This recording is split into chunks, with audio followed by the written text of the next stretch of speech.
ओम नमस्कार। इस वीडियो में उबासी और छींक दूर करने के लिए रामबाण मुद्रा चिकित्सा बोल रहा हूँ।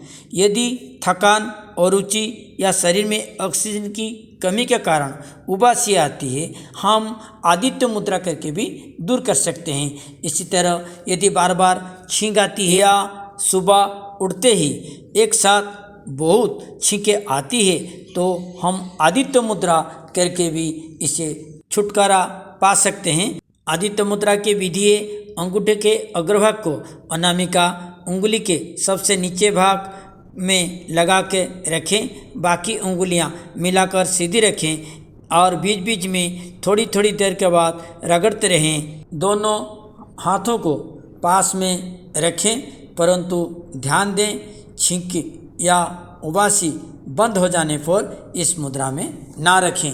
योग साधना किसी भी काम करते समय छींक या उबासी आने पर इस मुद्रा हम रख सकते हैं, परंतु ठीक होने पर ना रखें। सभी को ओम नमस्कार, प्रणाम।